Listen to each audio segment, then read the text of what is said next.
Hi నమస్తే అండి. ఈరోజు ఇదిగో కిచెన్ వేస్ట్ అంతా నానేసానండి. బెల్లం వేసాను, కొంచెం శనగపిండి వేసాను. దీంట్లో 5 రోజులు అవుతుందండి ఫర్మెంట్ చేసి.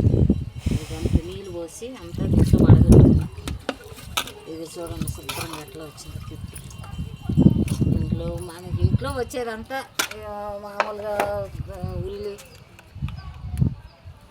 మినప్పప్పు, కడిగిన పప్పు, ఆ నీళ్ళు, బెల్లం, శనగపిండి మొత్తం వేసానండి.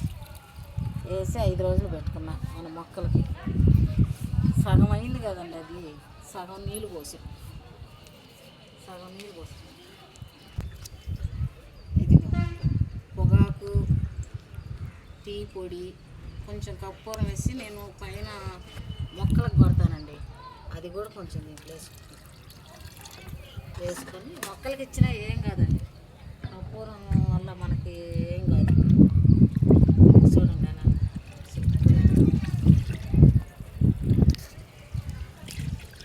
కొంచెం ఎక్కువైనా మనకు రావడం ఏమైంది, మన ఇంట్లోదే కదండి.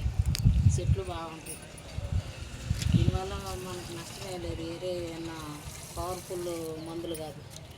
మనం ఇంట్లో వాడుకునే కూరగాయలతోనే వేసుకుంటుంది. బలం కాదండి చెట్లు. ప్రతి వారం ఒకసారి కూరగాయలు రావడం, ఒకసారి మామూలుగా ఇది ఎరువులు అంటే కంపోస్ట్ అవి కలుపుకొని వేసుకుంటానండి. అరటికాయలు చేసిన అరటికాయలు రావడం వేసుకుంటా. చెట్టు కొంచెం బలంగా ఉందనుకోండి, పురుగు పట్టడం కూడా తక్కువగానే ఉంటుంది.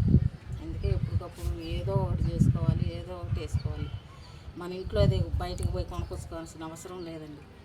ఇంట్లో చేసుకుని మనం వాడుకునే వస్తువులతోనే చేసుకోవచ్చు. బ్రాహ్మణి శనగపిండి ఇంట్లో ఉండేదే, మినప్పిండి అంతా మనం మినుము కడుక్కుంటాం కాబట్టి అది నీళ్ళు పోసుకోవచ్చు. బియ్యం కడిగిన నీళ్ళు, కొంచెం బెల్లం వేసుకోవటమేనండి. వేసుకొని చెట్లకు మనం పెంచుకోవటమే. అంతేనండి. బాయ్.